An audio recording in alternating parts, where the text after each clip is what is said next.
Hi everyone, it's Math with AUB, the aspirants of NET, the final part 3 on complex numbers.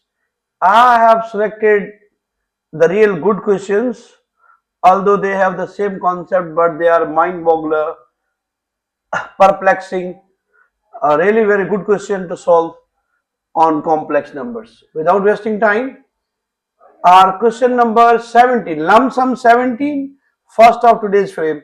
If the points in a complex plane are collinear, then which one of the following is true? Collinear. The complex numbers are collinear. Collinear. Collinear, we are familiar. Collinear means lying on the same line. Lying on the same line. We are familiar. But how to translate this collinear condition towards complex numbers? Towards complex numbers. How to translate this? It's a real magic or mystery behind this question to crack this nut.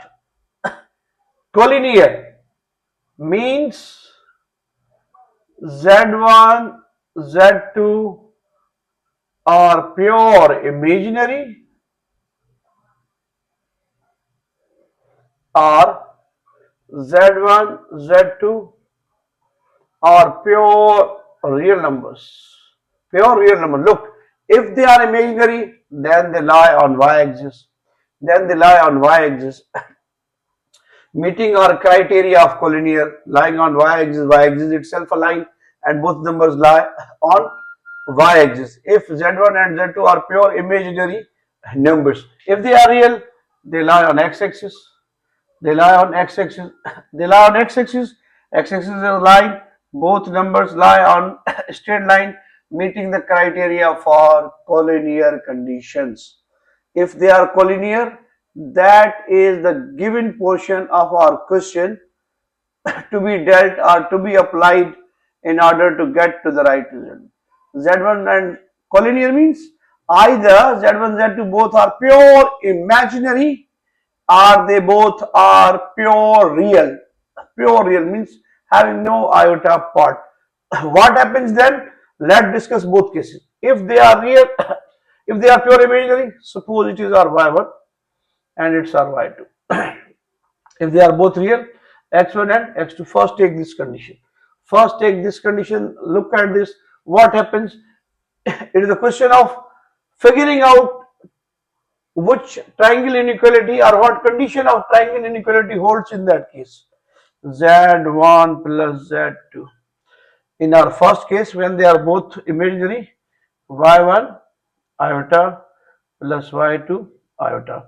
Finding its mod, taking minus common, we have this. There is no real part. To signify the real portion, that's 0, y1 plus y2 times iota. Okay, finding its mod, we have 0 square plus y1 plus y2 whole square. According to the definition of modulus or magnitude of complex number, it is our y1 plus y2 square. Square and root cancel, we have y1 plus y2 is the result of this mod z1 z2. Mod z1 plus z2. Okay, this is the latter portion. What about individual ones? Z1, taking z1 plus z2. What happens then? Then we compare the situation. Z1 means pure imaginary, y1 square no real plus y2 square no real part in that, it's y1 plus y2, means they both are equal. They both are equal. They both are equal means equality holds in case of triangle inequality. Z1 plus Z2 is equal to Z1 mod Z1 plus mod Z2. The equality holds when both lie on the same line, whether they are both imaginary, whether they are both real. We have dealt with when they are both pure imaginary. What about real? You will get almost same situation. Instead of y1 plus y2, x1 plus x2. x1 plus x2 square, we are going to get some x1 plus x2, and in individual case here x1 square x2 square, it is the same. I can solve this for you as well. Let's discuss the second possibility. When z1 and z2 are pure real numbers, because it is given to us they are collinear. Collinear means lying on the same line. What is the idea behind a complex number lying on the same line? Means they are both pure real or imaginary. Now we are taking the second possibility, x1 and x2 only pure real parts. We have z1 plus z2, plugging in the values, that is our x1 plus x2, finding its magnitude, a real part is square, we are having no imaginary part, 0 square, x1 plus x2 whole square, it's equal to x1 plus x2. It's our left hand side. What about the other? Then compare the triangle inequality, z1 plus z2. z1 means only x, no real part, 0 1 iota, plus x2, no real part means no imaginary part, sorry. Real part is given to us, no imaginary part, sorry, no imaginary part, 0 1 iota, and here it is 0 2 iota. Finding their magnitude, x1 square plus 0 square plus x2 square plus 0 square, means it is x1 square plus x2 square, x1 plus x2, means in that case equality also holds, so we have z1 plus z2 is equal to mod z1 plus mod z2 when z1 and z2 are collinear. When z1 and z2 are collinear, collinear means lying on the same line. The idea behind complex number lying in the same line means if we open this up strategically, z1 and z2 are either pure imaginary or z1 and z2 are pure real numbers. That is the given condition that we have. After applying and finding the magnitude in both the cases, when they are both imaginary and real, equality holds. So our option A is the correct option in that case. Okay, moving towards question number 2. The idea behind this question is also same, almost collinear or scalar multiple of each other. Let me open this up as well for you in order to facilitate, in order to pave the way for your understanding why they are obfuscating or perplexing questions while solving MCQs are subjective. Question number next 18. If Z1 and Z2 are non-zero complex numbers such that it's vice versa. Here we have given collinear, then we have arrived at here, and in that case we have given the equality. Then we are asked to find the difference of their angles. What is given to us? Z1 plus Z2. The triangle inequality holds in that case. Z1 plus Z2. Now, first condition we have discussed. Case number 1. This inequality holds when they are both real or imaginary. Number 1, they are both real. Case number 2, when they are both imaginary. Okay, we have already verified, find their angles. So on x-axis their angle is same, 0 or 180. X-axis 0 or 180 degree or pi, both. Angle of this one is 0 or 180. So the difference of their angles is argument of z1 minus argument of z2. Same, O minus O, it's equal to 0, or 180 minus 180, it's also equal to 0. If you are feeling a little bit difficulty in understanding this, just apply this formula that we have already discussed, and I have taken for granted that you are familiar from this. Y upon x, in that case 0 over x, Tan inverse of 0 is 0. Tan inverse of 0 is 0. How? Let's see. Tan inverse of y1 over x1 in our first case z1. It's pure real or imaginary. We are discussing the first possibility.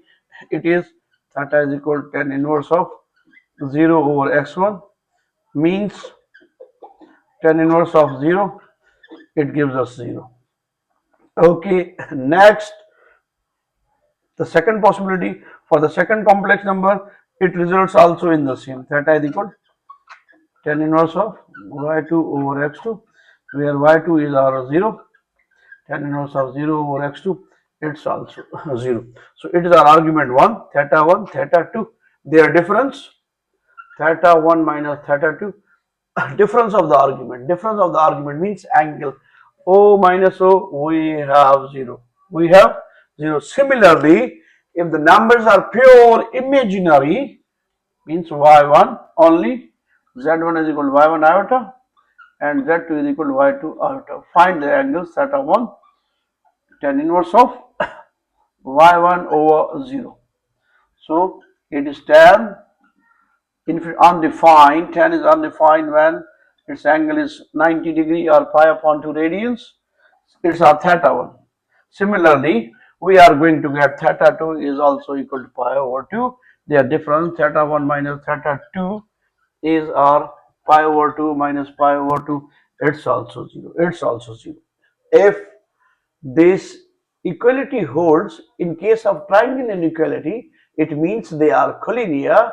Collinear, either we have pure real parts in both the cases z1 and z2, or they have imaginary parts only y1 and y2.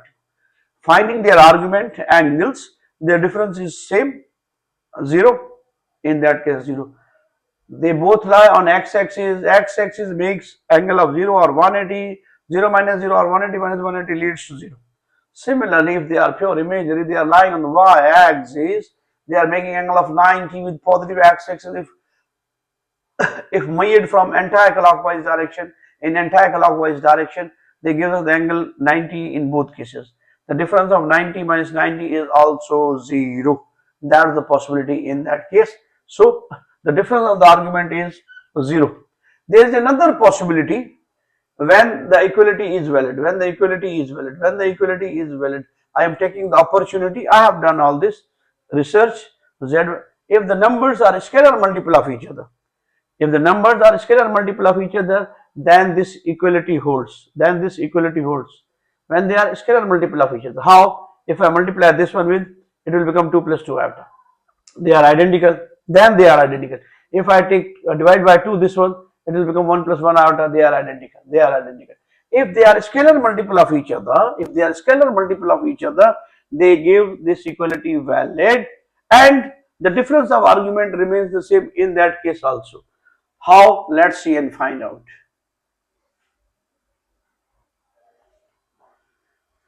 Question number next. In that case, we have given some sort of z1, z2 when they are scalar multiple of each other. It's a specific case. They have written z1 as 1 plus iota and z2 as 2 plus 2 iota. Look at this, multiplying this with 2, you will get this. Dividing this by 2, you will get this. Okay, I am reconciling. I am taking the liberty. I am just verifying. Taking the left hand side z1 plus z2. I have 1 plus iota. Z2 means 2 plus iota. 2 plus 2 iota, sorry. Adding them up, it's 3 plus 3 iota. Finding their magnitude, 3 square plus 3 square. 9 plus 9, it will become 18, and you will factorize, it will lead you to 3 under root. This is our z1 plus z2. What about the other side? z1, only z1. z1 means mod of 1 plus iota. It is equal to 1 square plus 1 square. Mod z1 is our 1 plus 1 means root 2. And z2, modulus z2, 2 plus 2 iota. Finding its magnitude, 2 square plus 2 square, 4 plus 4, we have 8, we have 8, or you can manipulate this as utilize your number theory instinct. I can write 4 plus 4, 2 times 4. The square root of 4 is 2, and here remains 2. Or you can write 8, then factorize. That's our mod. That's our mod. Look at this. We have 3 times root 2. Here we have under root 2 plus 2 under root 2. If we add them up straight away, then this equality holds. Then this equality also holds. Look at this. Z1 plus Z2, that is equal to 3 plus under root 2, and here is Z1 plus Z2. Z1 is root 2 plus 2 root 2. Add them up, that's 3 under root 2. In that case, equality also holds. There's another possibility. Z1 plus Z2 is equal to mod Z1 plus mod Z2 when Z1 and Z2 are scalar multiple of each other. When Z1 and Z2 are scalar multiple of each other. Scalar multiple of each other. Scalar multiple of each other. Scalar multiple of each other. What do you mean scalar multiple of each other? If you will multiply Z1 with 2, you will get 2 plus 2 iota same. If you divide Z2 by 2, you will get Z1 as 1 plus iota. 1 plus iota. These are the numbers. Specific case, if you take the general case, still you will arrive at the same result. Let's see how to prove this one is mathematically by taking not a specific case, a generalization in that case. Taking Z1 as x11 plus y1 iota, Z2 as x2 plus y2 iota, and arriving at the same result. Let's see how. Suppose Z1 is x1 plus y1 iota and Z2 is x2 plus y2 iota. If Z1, this is our Z1, this is our Z2. If they are scalar multiple of each other, scalar multiple means I write Z2 as n times x1 plus n times y1 iota. Scalar multiple of each other. I have assumed that x2 is equal to n x1 and y2 is n times y1. You can take vice versa as Z2 as x2 as n times x1 and y2 as n times y2. You can take scalar multiple of each other. What the logic behind this? Scalar multiple of each other. I am writing again and again in order to give you a good view, good idea. Scalar multiple means 3, 6, 9, 12. They are a scalar multiple of each other. If you divide this, multiply this with 2, you will get this. If you divide with 6 by 2, you will get 3. These are numbers known as scalar multiple of each other. Okay. Now trying the left hand side. Z1 plus Z2. This is our Z1, this is our Z2, taking x1 plus y1 iota. Okay, cool. N times x1 plus n times y1 iota. Separating real and imaginary part, x1 plus n times x1 plus y1 iota plus n times y1 iota. Taking x1 common, I have 1 plus n. Taking y1 iota common, y1 iota common, I am going to get 1 plus n. Finding its mode, I have x1 square 1 plus n whole square plus y1 square plus 1 plus n times whole square. I am taking the mod of this one. Real part square without iota, coefficient of imaginary part square. 1 plus n square is common. 1 plus n whole square. 1 plus n whole square is common. What remains here? X1 square plus y1 square. This is a perfect square quantity, can be written as 1 plus n times square root of x1 square plus y1 square. That is our left hand side. What about our right hand side? Let's see and find out. Here it is Z1 plus Z2. Our Z1 is x1 plus y1 iota, and this one is n times x1 plus n times y1 iota. Finding its mode as well, I have x1 square plus y1 square, and this one as n square x1 square plus n square y1 square. Taking n square common from here, I have x1 square plus y1 square. Taking n square common, I have x1 square plus y1 square. It is a perfect square quantity. It can be written as x1 whole square y1 whole square plus n times x1 square plus y1 square. Taking this quantity common, x1 square plus y1 square. What remains? 1 plus n. 1 plus n. Look at this. In that case, equality also holds. Equality also holds z1 plus z2.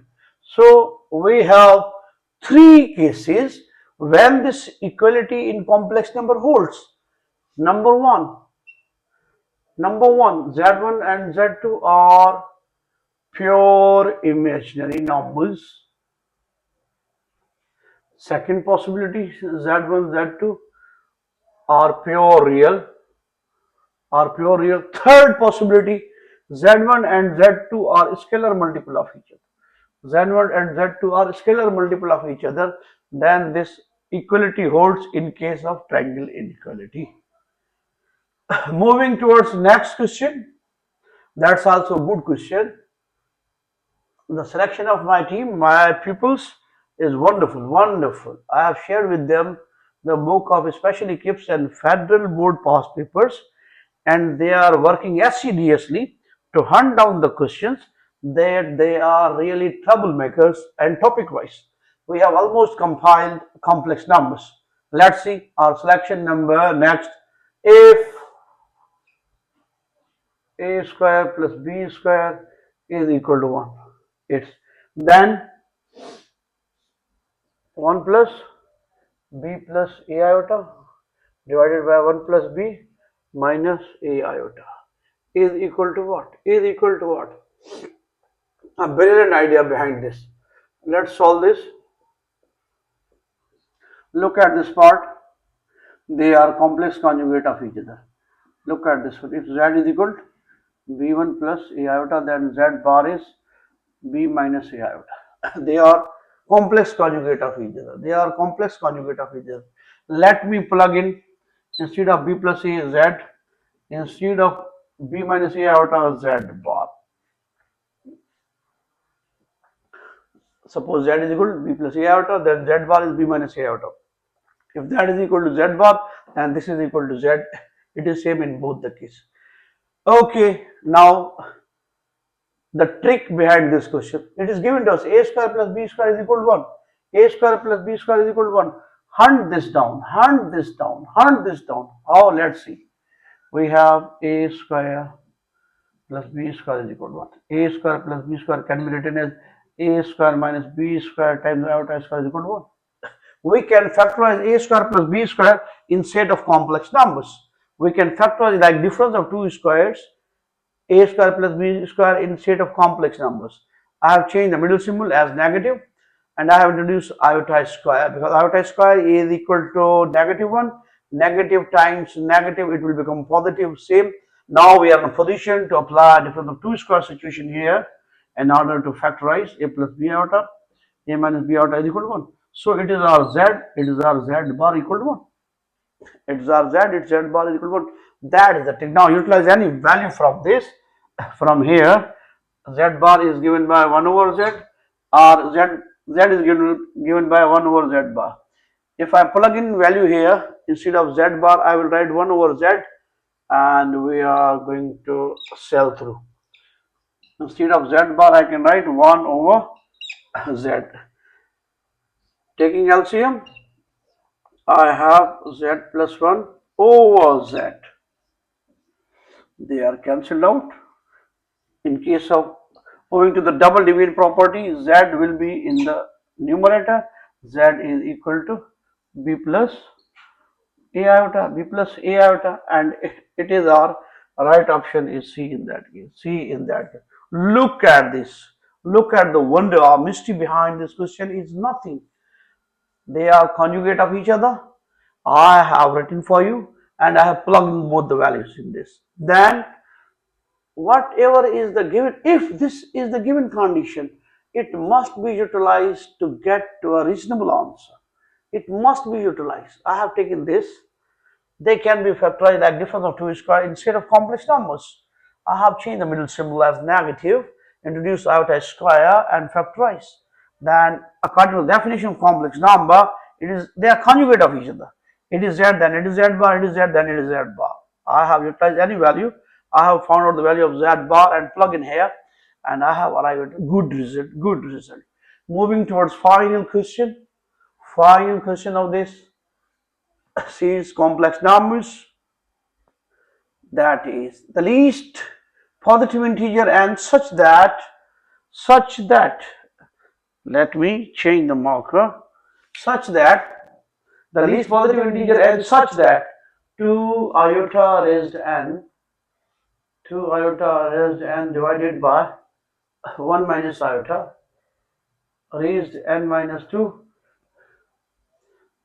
is a positive integer, is a positive integer. Positive integer. What should be the value of n to be plugged in to get it overall result as a positive integer? Overall result as a positive integer. Option number A is 2. If I plug in 2 here, it will become 2 square iota square, and here 1 minus iota 2 minus 2. I am going to get 4 iota square minus 1, and it's equal to 1 minus iota raised 0. 1 minus iota raised 0. It is negative 4 and its tantamount to 1. And I have arrived at negative 4. Negative 4. We are bound, we are restricted to find a value of n that will give a positive integer. A positive integer. It is an integer but negative. But negative. So we have to move towards the other option. Plug in n is equal to 4. Plug in n is equal to 4. What is the result? Let's see and find out. 2 raised power 2 iota raised 4. 1 minus iota 4 minus 2. Instead of n, utilize n is equal to 4. N is equal to 4. Okay, it will become 2 raised 4 iota raised 4. Overall, 1 minus iota whole square. 4 minus 2, 2. Iota 4 is equal to 1. Iota 4 is equal to 1. What about this? Open this up. 1 square minus twice first into second plus square of second. So I have 16. Square of 1 is 1 minus 2 iota square means minus 1. This is cancelled out. I am going to get positive 16 divided by 2 iota. It will become minus 8 over iota.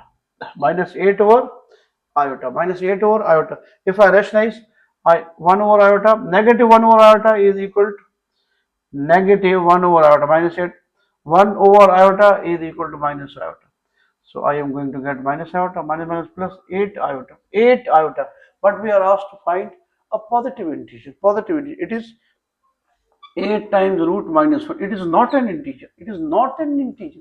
It is not a positive integer. So moving towards other possibility where n is equal to 6. Where n is equal to 6. Plug in this value. Find out what happens next.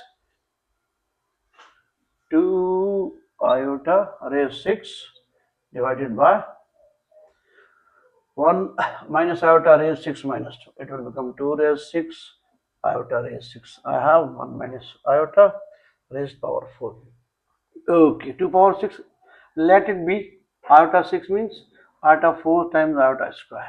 I have 2 power 6. Iota 4 means 1. Iota square is minus 1 divided by 1 minus iota overall 4. It can be written as 1 minus iota square whole square. In order to simplify the situation, minus 2 raised 6 divided by, it's equal to 1 minus 2 iota plus iota square raised square. Open this up. Iota square is equal to minus 1 minus 2 raised 6 divided by 1 minus 2 iota minus 1 raised square. Cancelled out. What remains? Let's see and find out. Minus 2 raised 6 minus 2 iota square minus 2 iota square. It will give us It will give us minus 2 raised 6, negative turn to be positive owing to the power in power. 2 square means 4, iota square. Iota square is equal to minus 1. Iota square is equal to minus 1. 4 times minus 1. I have 2 raised 6 divided by minus 4. Minus minus cancelled out. I am going to get 2 6 times divided by 4. Cancelled out. I am going to get positive 16. I am going to get positive 16. So, and the least value of n that will give us a positive integer is 6. Least value of n that will give this as a positive integer. This as a positive integer is n is equal to 6 in that case. N is equal to 6 in that case. It's my tiny effort for you guys to solve the question based on complex number. I have I have made 3 frames, part 1, part 2, part 3. You will enjoy them, you will learn them. After attempting these questions, you will find no difficulty while solving such type of question, especially from KIPS or for net preparation. I am wondering, looking forward to make complex number tutorial. How to apply De Moivre's theorem, what do you mean by De Moivre's theorem, what do you mean by conjugate of complex number, what do you mean by root of a complex number, how to convert polar form to the rectangular coordinates, from rectangular coordinates to the polar coordinates, and vice versa. Wait for that frame, it's all by itself. Next.